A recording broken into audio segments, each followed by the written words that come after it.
Good morning दोस्त। कैसे हैं आप सभी लोग। हम आशा करते हैं कि आप सभी लोग अच्छे हों, स्वस्थ हों। और आप सबों के बीच में अवधेश आप सबों के बीच एक बड़ी अपडेट्स के साथ आए हैं। बम्पर बहाली आई हुई है, समझिए मनरेगा में संविदा के आधार पर ये बहाली है, जो कि झारखंड से है। कार्यालय जिला ग्रामीण विकास अभिकरण हजारीबाग में ये बहाली है। वहाँ के पत्रांक 1268 और दिनांक 2/8/2021 का ये लेटर है, जिसको हम आप लोग को बताना चाह रहे हैं। इसका विज्ञापन के लिए जो है विषय इसका बता रहे हैं। मनरेगा अंतर्गत संविदा आधारित प्रखंड कार्यक्रम पदाधिकारी तकनीकी सहायक अभियंता के समकक्ष, तकनीकी सहायक कनीय अभियंता के समकक्ष, लेखा सहायक, कंप्यूटर सहायक एवं ग्राम रोजगार सेवक के रिक्त पद पर नियुक्ति हेतु विज्ञापन प्रकाशन के संबंध में एक पत्र है। उपर्युक्त विषय के संबंध में कहना है कि मनरेगा अंतर्गत संविदा पर आधारित प्रखंड कार्यक्रम पदाधिकारी तकनीकी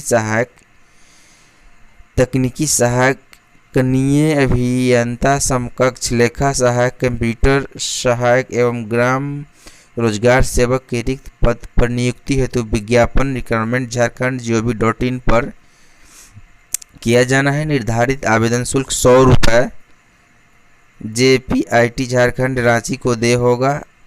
अतः संलग्न विज्ञापन का प्रकाशन नियमानुसार करने की कृपा की जाए। ये लिखा हुआ था मुख्य कार्यपालक पदाधिकारी JPIT झारखंड को लिखा हुआ था प्रकाशन करने के लिए। और आपको हम विज्ञापन दिखा दे रहे हैं दोस्त। यह है जिला DRDA इसको कहते हैं, जिला ग्रामीण विकास अभिकरण को अंग्रेजी में DRDA कहते हैं, कि हर जिला में होती है, अपने यहाँ भी DRDA है। और इसमें है जो बता रहे हैं पद है कार्यक्रम पदाधिकारी तकनीकी सहायक अभियंता के समकक्ष, तकनीकी सहायक कनीय अभियंता के समकक्ष, लेखा सहायक, कंप्यूटर सहायक, ग्राम रोजगार सेवक। ऊपर से हम बता दें, ग्रामीण विकास विभाग झारखंड सरकार के संकल्प ज्ञापांक 4729 दिनांक 4/6/2007 एवं नियुक्ति सेवा शर्त एवं कर्तव्य ब्रैकेट में संशोधन नियमावली 2012 के संकल्प ज्ञापांक 6440 दिनांक 17/7/2012 से निर्गत एवं कार्मिक प्रशासनिक सुधार एवं राजभाषा विभाग झारखंड रांची के पत्रांक 4550 दिनांक 31/5/2016 तथा विभागीय संकल्प ज्ञापांक इतना दिनांक इतना की परिभाषा एवं पहचान के अनुरूप जिला ग्रामीण विकास अभिकरण हजारीबाग के अधीन महात्मा गांधी राष्ट्रीय ग्रामीण रोजगार गारंटी अधिनियम अंतर्गत संचालित योजनाओं के कार्यान्वयन हेतु प्रखंड कार्यक्रम पदाधिकारी तकनीकी सहायक समकक्ष के और तकनीकी सहायक कनीय अभियंता के समकक्ष, लेखा सहायक, कंप्यूटर सहायक एवं ग्राम रोजगार सेवक के रिक्त पदों पर नियुक्ति पूर्णतः संविदा के आधार पर किया जाना है। रिक्त पदों के विस्तृत विवरण इन प्रकार है, जो आपको हम बताते हैं कि कार्यक्रम पदाधिकारी, जिसको अंग्रेजी में PO कहते हैं, मनरेगा PO जो होते हैं कार्यक्रम पदाधिकारी, इसमें अनारक्षित पद 3 है। अनुसूचित जनजाति में 0 है, अनुसूचित जनजाति में 0 है, अनुजाति में भी 0 है, अत्यंत पिछड़ा वर्ग में भी 0 है, 1 है। अत्यंत पिछड़ा वर्ग 1 सीट है, पिछड़ा वर्ग 0 है, कुल पद 4 है PO का पद। तकनीकी सहायक जो है अभियंता समकक्ष के, इसमें अनारक्षित 7 है, अनुसूचित जनजाति 0 है, अनुजाति 0 है, अत्यंत पिछड़ा वर्ग 3 है, पिछड़ा वर्ग 2 है, कुल पद 14 है।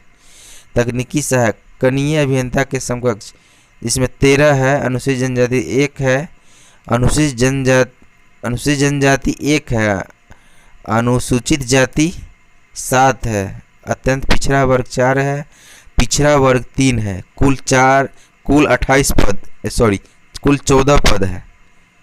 और तकनीकी सहायक के लिए 13 है, एक कुल 28 पद इसके लिए है। लेखा सहायक के लिए 2 पद है। कंप्यूटर सहायक के लिए 6 पद है। ग्राम रोजगार सेवक के लिए 55 रिक्तियाँ हैं। इसमें नोट्स में भी है, आवश्यकता अनुसार रिक्त पदों में परिवर्तन संभव है। प्रखंड कार्यक्रम के पदाधिकारी के पद के लिए अर्हता शैक्षणिक योग्यता है। पीओ के लिए जो शैक्षणिक योग्यता है वो बता देते हैं। सरकारी मान्यता प्राप्त विश्वविद्यालय ऑब्लिक संस्थान से किसी भी संकाय एवं विषय में स्नातक प्रतिष्ठा 55% अंक के साथ उत्तीर्ण समान स्नातक तथा वैसे स्नातक प्रतिष्ठा उत्तीर्ण जिनका स्नातक प्रतिशत 55% से कम है परंतु वह स्नातकोत्तर उत्तीर्ण हो तो वो भी आवेदन समर्पित कर सकेंगे। समान स्नातक तथा स्नातक प्रतिष्ठा में समतुल्यता स्थापित करने के लिए समान स्नातक के प्राप्तांक प्रतिशत में 10% घटा दिया जाएगा तथा ऐसे घटे हुए प्राप्तांक प्रतिशत को कोटि में अंकित किया जाएगा। इनका कहने का मतलब है कि स्नातक में यदि आपका 55% भी है, आप एमए किए हुए हैं तो उसका 10% जो है उसमें इंक्लूड कर दिया जाएगा यदि कम है तो। और अतिरिक्त योग्यता इसमें है, कम है सरकारी मान्यता प्राप्त संस्थान एमबीए होना चाहिए, पीजी डीबीए होना चाहिए।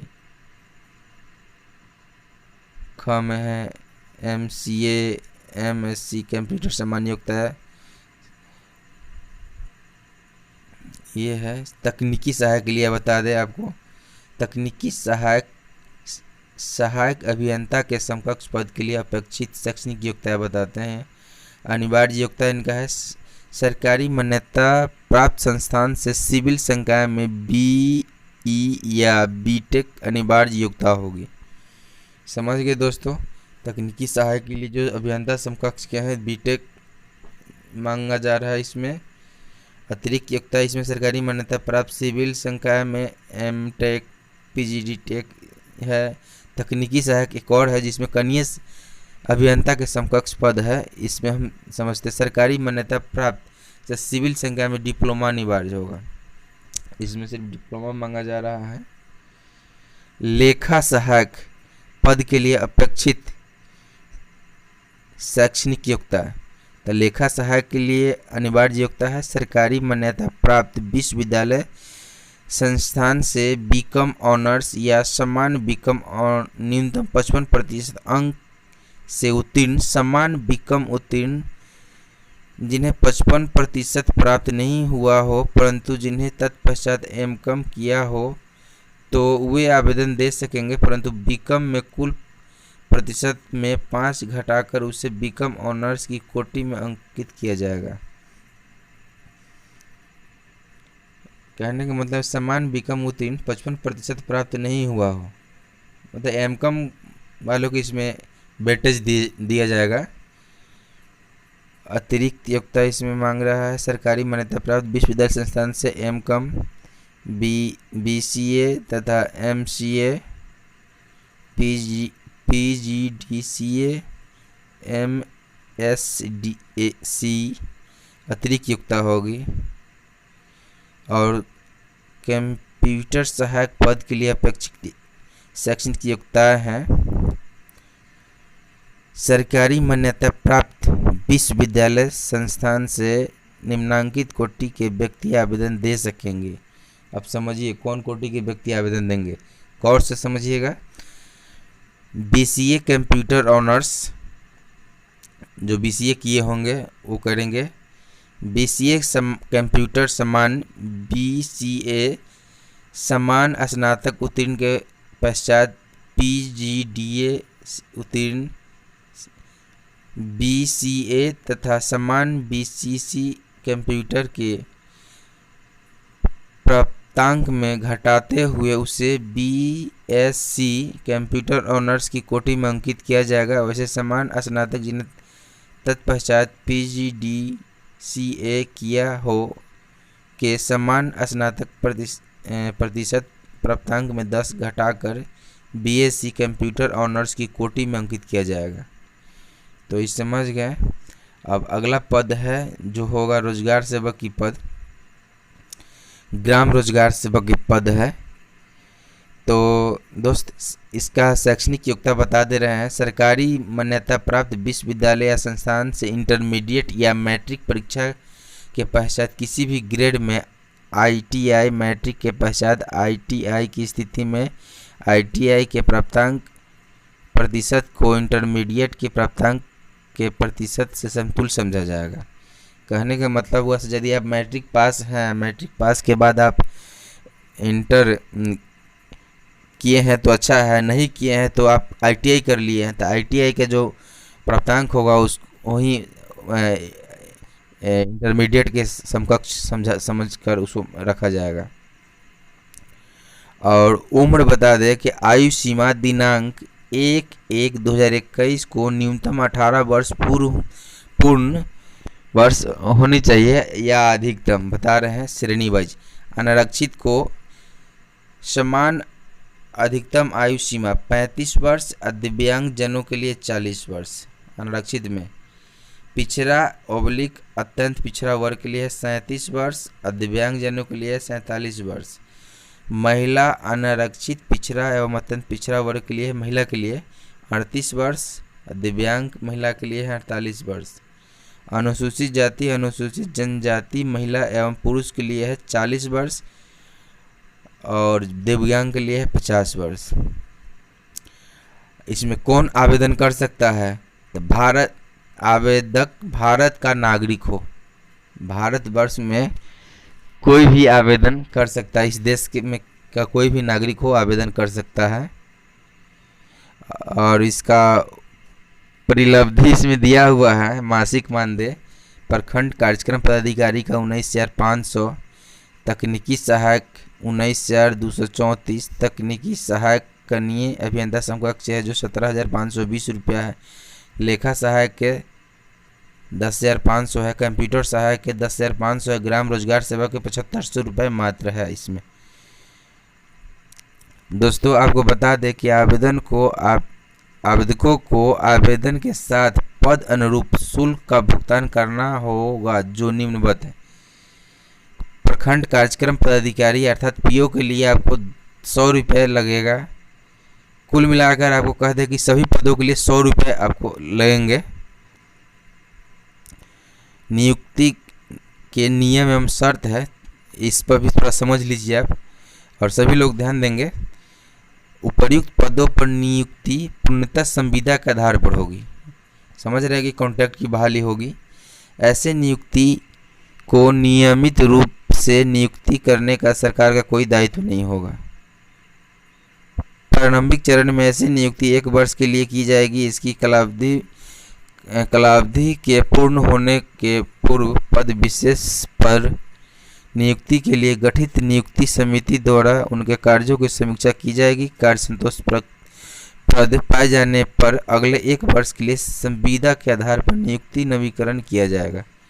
समझ रहे हैं कि संविदा जिस तरह बहाली होती है वही प्रक्रिया इसमें अपनाया जा रहा है। और इस कब तक इसका डेट है, कब तो आपको बता दें आवेदन कैसे जमा करना है। ऑनलाइन आवेदन में आवेदक के द्वारा फोटो एवं हस्ताक्षर भी अपलोड करना आवश्यक होगा। आवेदक द्वारा दिनांक 5/8/2021 से दिनांक 20/8/2021 के अपराह्न 5 बजे तक वेबसाइट requirement.jharkhand.gov.in पर ऑनलाइन आवेदन किया जाएगा। आवेदन शुल्क की राशि ऑनलाइन भुगतान करना होगा। ये तो अच्छी बात है कि ऑनलाइन ही भुगतान कर देना है। तो दोस्त इसको बहुत कम समय बची हुई है, तुरंत कर लीजिए क्योंकि 20 अगस्त 2021 तक ही डेट है। हर हाल में इसको अप्लाई कर दीजिए दोस्त, यह बहुत बड़ी अपडेट है। और इसमें और बता दें इसमें कि आवेदक 1 से अधिक पदों के लिए आवेदन समर्पित कर सकते हैं। इसके लिए प्रत्येक पद के लिए अलग अलग आवेदन पत्र समर्पित करना होगा। मतलब आप चाहे तो 5 गो पद है तो 5 पद पर अप्लाई कर सकते हैं, लेकिन आपको अलग अलग आवेदन करना होगा। अर्हता अनुरूप आवेदक से ऑनलाइन आवेदन से मांगी गई सभी विवरणी पूर्ण रूपेण भरा जाना अनिवार्य है। आवेदक द्वारा आधार कार्ड, मतदाता पहचान पत्र, ड्राइविंग लाइसेंस, पैन कार्ड में किसी एक विवरण ऑनलाइन आवेदन में देना अनिवार्य है। जांच परीक्षा की तिथि एवं स्थान सूचना बाद में दैनिक समाचार पत्र एवं जिले के वेबसाइट www.hazaribagh.nic के माध्यम से दी जाएगी। अभ्यर्थी द्वारा ऑनलाइन भरे गए गलत सूचना पर संबंधित अभ्यर्थी को आवेदन स्वतः रद्द कर दिया जाएगा। समझ रहे हैं? गलत सूचना नहीं दीजिएगा। गलत सूचना दीजिएगा तो आपका आवेदन कभी भी रद्द किया जा सकता है, इनका अधिकार होगा। तो दोस्त जल्दी, बहुत जल्दी की आप लोग अप्लाई कर दीजिए। 20 अगस्त तक है, क्योंकि सर्वर भी लोड पड़ जाती है, पर बाद में परेशानी होने लगती है। तो प्लीज़ जाके आप जल्दी अप्लाई कर दीजिए। तो थैंक यू, फिर मिलते हैं न्यू अपडेट्स के साथ। तब तक के लिए बाय।